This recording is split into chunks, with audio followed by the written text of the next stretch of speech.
Hey, Eliyahu. Hey, Mike. I know that voice anywhere. Welcome to the Meet Fo1 live stream. And thanks for joining us today.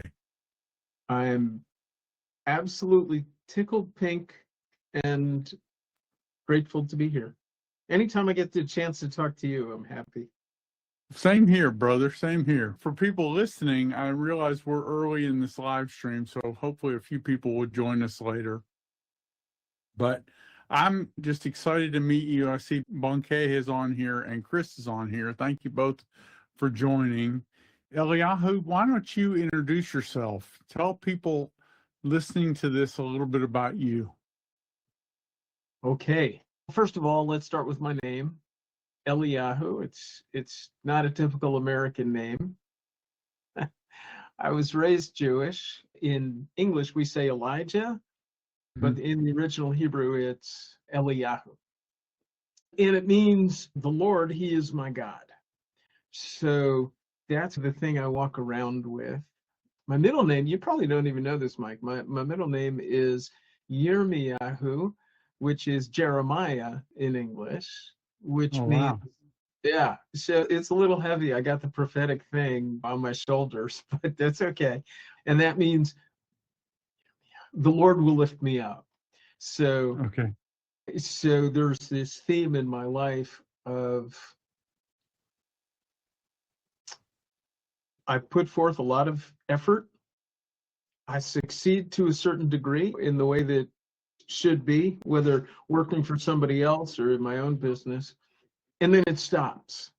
And then God turns me someplace else and I end up going someplace else, starting a new thing, never being super successful, lifted up until He lifts me up. Then He lifts me up and moves me to another thing. So He's like teaching me a lesson here with my names. Yeah. So more concretely, so I started out as a social worker, did individual group therapy. I did that for years. I did it in Israel. I did it in San Francisco. And I also, along the way, because social workers just don't make a heap of money, not their thing, I also did business stuff. And I'd go back and forth over the course of years between feeling, oh, this is really fulfilling. It's fulfilling my soul.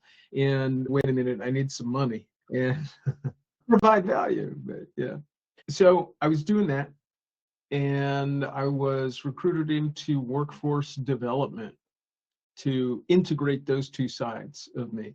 So I help people get jobs, do well in the jobs, prepare them with soft skills. Very cool. Yeah. And that led me into, I remember I told you the guy keeps moving me. So that led me into working with leaders in county social service. And then I went out on my own with the Reframed Reality business consulting and moved to where I am now, which is in Virginia, Northern Virginia, the DC area. And executive coaching, manager coaching, team trainings, especially about leadership or communication, and also doing organizational change initiatives and all that. Telling you a little bit about me. Last year, I put out a book called Working with God, the 10 Modes of Elevated Leadership. So still working with leaders, just now really focusing on how do you integrate God into your leadership, which is how I found you. Because you're doing that. And anyone here who does this marketplace missions trip is doing that. Yeah, to me, it's really cool how we met. Michael introduced us, Michael Cisco. Yeah, Michael Cisco, yeah. And then we found out that we also knew some other friends in common, like Dick Egan. Yes. Now, there's a warrior for Christ in the marketplace. Yeah, that's right. Yeah.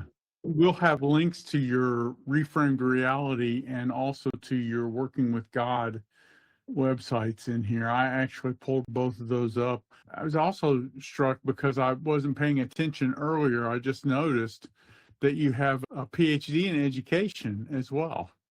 Yeah, doctorate in education, that's right.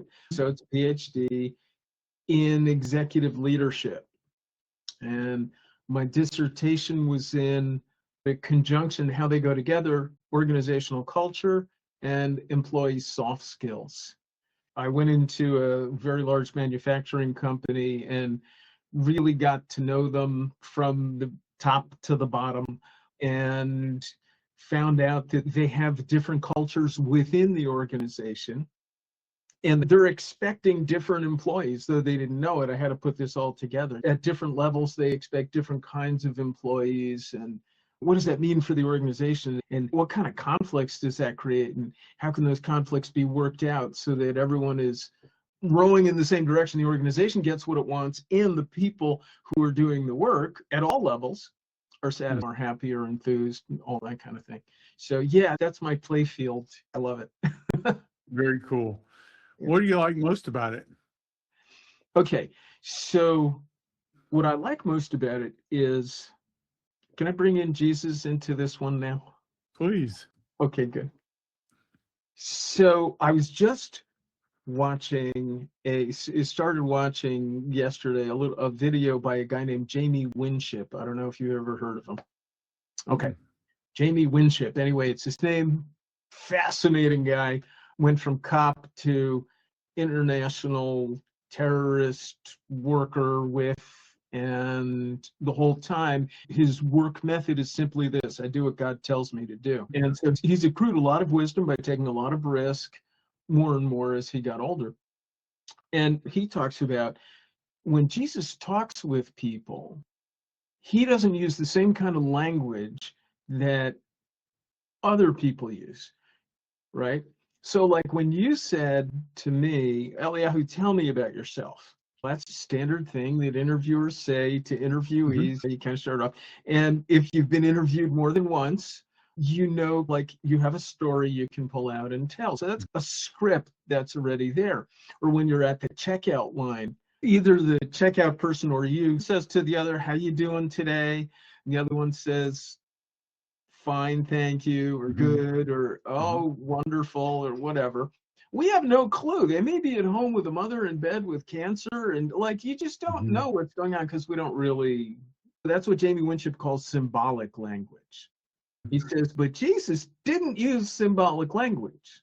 He used what he calls generative language, which means he was always generating a conversation. He was getting at exactly where people are at, probably usually deeper than where they know they're at. Like just take a look at the woman at the well, right? That conversation. She'd say one thing and he'd be like, over here. Oh yeah? If you knew what kind of water I had, and just, wait, what? So he used generative language. And what that does is it makes people think about who they are in relationship to the person talking with them. And so it makes them come alive. It makes them be aware. It makes them enter truth, because he said, I am the way, the truth, and the life, right? So he demanded truth. He offered life. He offered himself as the way. He offered life as the goal. Did truth of people. So that's what I like. This is a long answer to your question. That's what I really like about this work that I've been doing. Even before I started the working with God thing, where I'm verbal about using the word God, is I get people to interact in a way that demands honesty. And if you have a business or an organization and you have this strategic plan and you're like, oh, we value this, we want that, here's our mission statement, but really people are not doing it, or there's conflict between people because they're talking at each other and they're not being real about who they are and about the other person being just as important as they are. And so I love coming into a situation where there's hierarchical roles, and one should respect that because otherwise things don't get done so well. But at the same time, not losing who one really is in truth, which is a human created by God. We're all created by God. One of the cool things about America, where the foundational principle is we're all created equal. But then we get into a company and we go up as a boss and we're like, oh yeah, I'm not equal. You're less equal than I am. I'm more equal than you are. And so I kind of try to bring that back and be like, yes, according to your role, you're more equal than they are because you make the decision. But Mhm. if you're not listening to who they are and you're not paying attention to them, so I try to get the voices of those with less power to be heard more, and the voices of those with more power to be respected, so that those with less power use it for their own personal growth. Now, that's a real complicated way of saying that what I love about this is focusing on how does the individual get what they really want, not what they say they want, but what they really want. And the group, team or organization, whatever it is, how does the group achieve its mission without squashing people? So how do those two things Mhm. happen? How can individuals and groups both have power and work together to get it? Very cool. I think the objective of any strong workplace is that we share a common goal, that we're striving for that common goal together, that we've actually chosen the compromises that we make in support of that common goal. They weren't forced on us. And when we get to choose the ways that we serve the common goal, then we feel empowered and we feel like part of what's going on instead of just being a victim or someone who's being dragged along.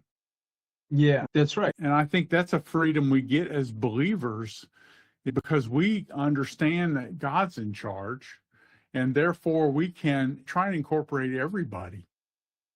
And to me, I want to help people choose the trade-offs that they make. They need to choose their investment. They need to choose their compromises so they get to participate in the long-term results. Yeah.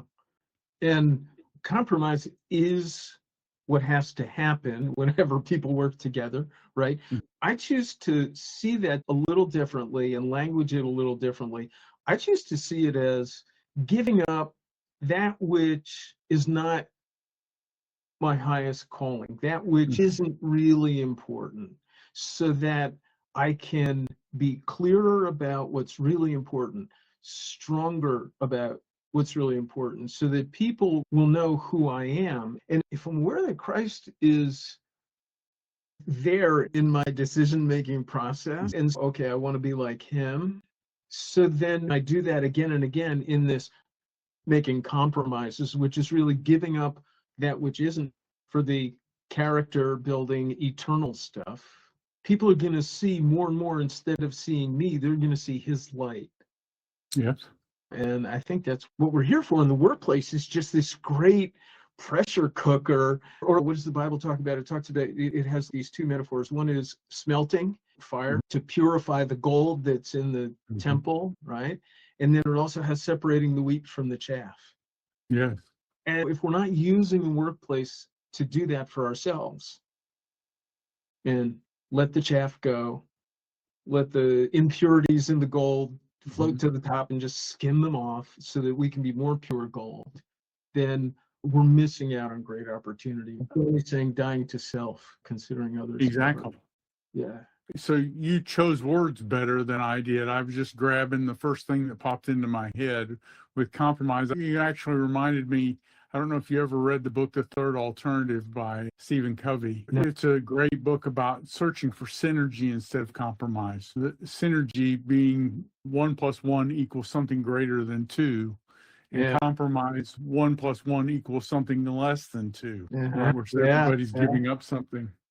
But once again, if I choose it, if I believe that God is instructing me to subordinate some of my own needs or desires or wants to a higher goal from an organization, then I get to be part of a team accomplishment.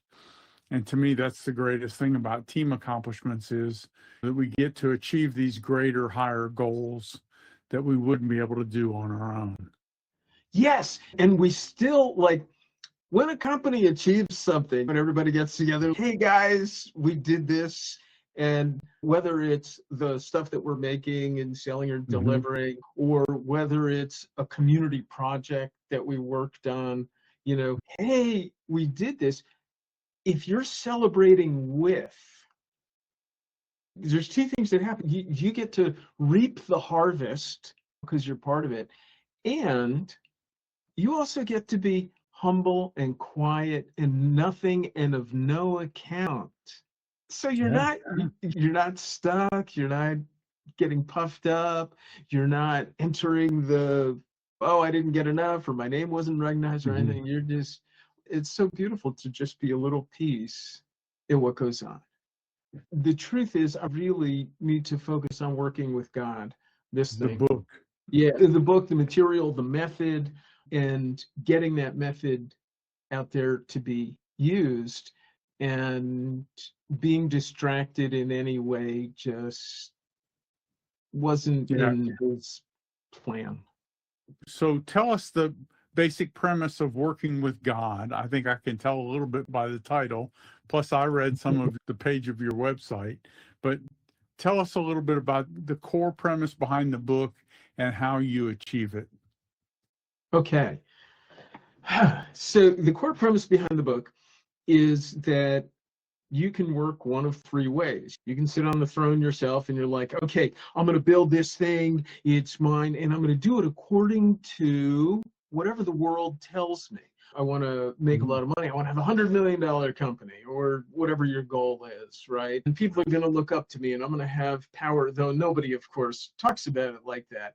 But that's what people think. I get to tell people what to, and I get the results. That's one kind of way of doing it. I'm going to amass it for myself.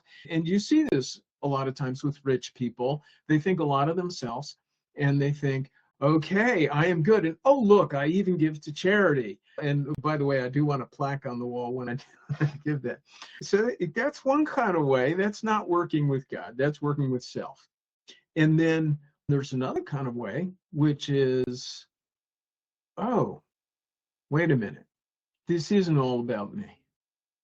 I have to recognize I wouldn't have anything. I wouldn't have the resources that I have, the connections that have been made, the abilities that I have, much less my hands and my legs, or if I'm a manufacturer, I wouldn't have any raw materials if God hadn't made them. So maybe I'm not as big a deal. So working with humility and saying, wait a minute, God is real. God is absolutely real. And if God is real, what does that mean for my business? What does that mean for my team that I lead? What does that mean for the project? Wait a minute. So a lot of people go to church on Sunday and then they go to work on Monday, and they're two separate worlds, right? So what this book does is say, we're bringing this together because we're going to make this God's business. The goal of working with God is to become the chief's executive officer, not the chief executive officer. Maybe, yeah, if you're the chief executive officer, great. That's what you tell other people. But what you tell yourself is you're the chief's executive officer, right? And so then how do you implement that? This provides a way of looking at what I do, a way of analyzing the problems and challenges and opportunities that my team has, my project has, and or you can also use it in your personal life by saying, okay, wait a minute. What mode am I operating from? Just a different way of looking at things, right? So I can have people from left field and I say, wait, shake up how you're looking at something. I might have a team that has people who are in conflict. Each one's trying to get their own thing. Okay, so we have a challenge here. When I look at the 10 modes, what I call 10 modes of elevated leadership, we discover, oh, we're working across purposes. It's not the same intent. Okay, so how do we unify the intent?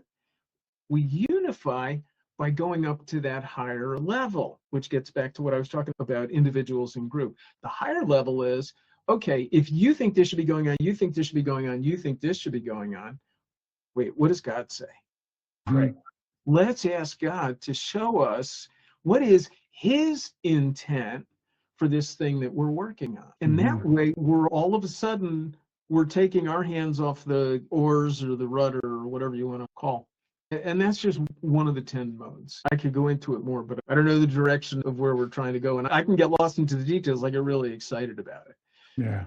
But that's the idea. Unifying, noticing what mode is out of balance. There's too much one thing or too little of one thing in one area or another. Stepping back and saying, Lord, what should I do in this situation regarding this mode, and then regarding this mode, and regarding this mode of operation. What are the modes? Okay. Oh, good. You want to hear. I love it. All right. I'm going to tell you sequentially, but the truth is in real life, they're kind of like stacked and layered. Sometimes there's 2 or 3 operative modes going on and like that.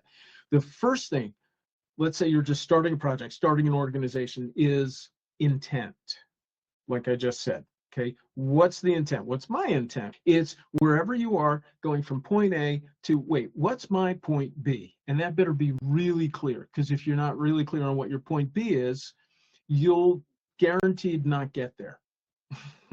Or you'll get to no place. So that's one thing. But that you can't just say, okay, team, here's my intent, go implement it. It would kind of be like the head of Nike sitting down at a table and saying, okay, executive team, just do it. And then he gets up and he leaves. That doesn't work. Yeah, just do it. Thank you, buddy. No, you can't do that, because then everybody runs in different directions and that doesn't work. So the next mode is wisdom.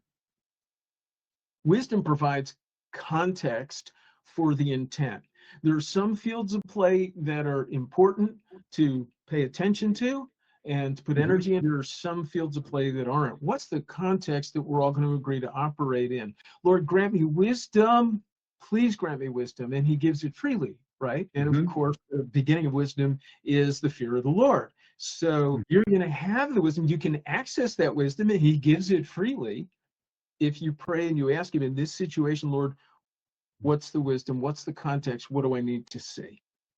Third one now moves out of the realm of thinking and planning into the energy and the passion. It's impetus. So you need to generate impetus for something to happen. Otherwise, you'll just be thinking about it.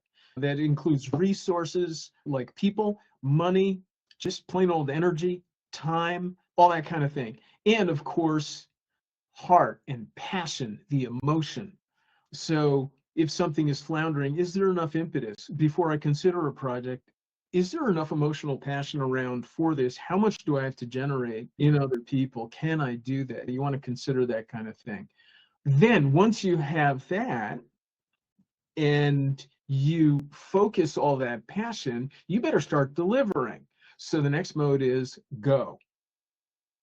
The mode of go is the typical mode that people are in their daily work. Oh my gosh, I have this to-do list. I got to get this done. Better have more coffee. I got to work later. Got to do more. Let me learn AI so I can do more. In general, we're out of balance being, in the US in go mode.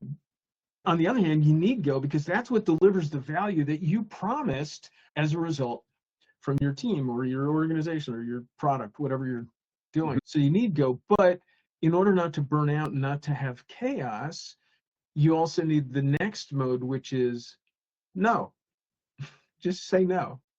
Set limits to the amount you're going to work. Make sure you have balance. Just say no. You want to have process. Then how do you organize all that in intent and wisdom and impetus and go and no? That's what prime is for. So the executive function typically sits in the mode of prime. When you're in prime mode, your job isn't to produce more widgets. And it's not just to do strategic planning. Your job is to monitor what's going on today, given our strategic plan that's in intent, and given the interests of our stakeholders, that provides the wisdom, including God, who's the biggest stakeholder, right? So where do I need to dial up on the go or dial up on the no? And is there too much no happening in some place? And how do I work that out to bring harmony to it? So prime brings harmony to things. It allows things to work well together by being truthful. It reflects truth, injects truth into conversations. So that would be enough. There are those 6 modes. That would be enough really to do your project business or run your team in normal circumstances. But first of all, what if things change really quickly? Oh, how do I deal with that? Is it just more go? No. And what if I really see I've been praying all along in this, and I've been inviting God into these situations, and I've been analyzing it. And so I'm really good at doing these modes. Right now, I know that God is the successful element in what I'm doing. I'm not. God is, or the partnership in there. Like, and the only thing that works is what God wants to work, right? Do it. So I've said, okay, Lord, this is your business. It's no longer mine. Then what happens? So then comes the last four modes. There's wave. He picks you up, lifts you up, moves you with lots of power, and his focus, not yours. And so your only job is to surf the wave, understand what's going on. Where you land is in a new place. Maybe you have lots of new clients now. And that was something to manage, to surf that wave. So now you're in a new place, you land and you reap the harvest. And we forget sometimes about harvest mode, which is stopping for a moment, all the goals, all the achieving, all the trying, all the effort, all the motion, which we think of as that's what we should be doing in business. But stopping for the one, complimenting somebody on a good job well done, that reaps the harvest right there. What a shame to create nowadays with pesticides and fertilizers. We create so much more food than we were ever able to do before, like World War I, really. What a shame not to eat it. Yeah. Because God's provided this, we owe it to him to not. Anyway, so there's harvest. And so moving quickly in wave and then harvest, that seems like everything you'd possibly want, appreciating, cultural appreciation. But no, if you're with God, there is yet always more. Oh, I sold my company for $100 million. I am fine. I'm set for life. I'm just going to wait. Do you want more of God, or are you totally satisfied? There's more. There's always more. So the next mode, if you want more and you say, God, I want more of you, he says, okay, I want more of you. So the other mode is death. And really, we have to accept death of certain parts of ourselves. Even just to be a good, normal CEO, you have to let certain projects die, certain business units die. You have to do reorganization every once in a while. If you're a team leader, you have to say no to some people and no sometimes to a boss who says, we want you to do this too. And you have to say, no, I need to be ready to die, to lose my own position even for the good of my people. And so anyway, dying to self. Once you do that, then there's the final mode, which is CEO, the Chief Executive Officer. You then incorporate all the modes that had been, from intent to through wisdom and impetus and go and know and prime and wave and harvest and death. And at any moment, you can move where God wants you to move. Because the trick about leadership is not getting it right in some theoretical way that's always going to be right. It's like having some characteristic or trait or ability. The trick with leadership is to be agile, to move from one kind of leadership, one style of decision making to another. Always. Yeah, based on the mode. I think I actually wrote those down and put them in the chat because I think there is a skill to being able to evaluate the mode, right? And and some of us miss it and we stay in prime, or we keep looking for another wave when that mode is no longer valid. That's right. That's right. Yeah, it takes a lot of practice. Any walk with God that's real, it takes practice, it takes failure, it takes being open and willing to hear rebuke from the Lord, because we got stuck over here, but he was moving over here. Yeah. Yeah, exactly. It's very cool. And I appreciate that. And so this is the book, Working with God, and it's workingwithgod.live is the website. Yes. And apparently there's one other book called Working with God that was written back in the 90s, I think. This is Working with God, the 10 Modes of Elevated Leadership is the subtitle. Okay. And we'll put a link to it in the description and in the chat. And of course, if you're in the community, you can just shoot Eliyahu a note to find out more about it as well. I'm very excited about the book and just excited to get to know you a little bit. And the one other thing I wanted to ask you about too was you were recently on the mission trip. You actually gave us a cool video That was your comments about the mission trip. But anything you want to tell people about the mission trip, what you learned about it in this context, or as a member of the community or whatever? Yeah. I think the first thing I want to say, it's rare that any of us goes into a situation and does it fully. I know I didn't. I had lots of other stuff planned for my days, and I did. There was definitely a couple of days where I kind of skimmed through what the thing was, and I'm like, oh yeah, okay, and I give it 3 minutes. But in the back of my mind is, Lord, don't take me off track today. I can't do what you're saying. I got my schedule. It was just terrible. It goes against everything I just said, but it can be true. So, Fortunately, you don't get kicked out, right? yeah, yeah. So I guess I would want to say do it more than once. I look forward to going back and do it. This next time I'm going to be an ambassador, but I'm already looking forward to that, doing another missions trip where I'm just going through it, not, guiding anybody or anything like that. Because for me, and I guess for anyone else who feels that this is putting into practice everything that everybody talks about. And commitment, there's nothing like commitment. And so if you're going to be in it, because then you're submitted to the structure, and everybody, I'm not telling you, Mike, I don't want this to go to your ego or anything, but everybody, this is a God-given structure. You can submit yourself to it, spiritually safe, wholeheartedly go for it, listen to it. So yeah, that would be the thing I would add. Yeah. I hope you're not hearing my dog, but UPS just pulled up. Dogs love UPS drivers. I know the diesel just drove down the street, so she was paying attention, but then the UPS guy came up. She recognizes that truck. Yes. Brother, I'm grateful for you. As far as the mission trip goes, I really do believe God has just kind of given us this something. He's using the connection of all of us to make a difference in the way that we live out our faith. And to me, that's just a great blessing.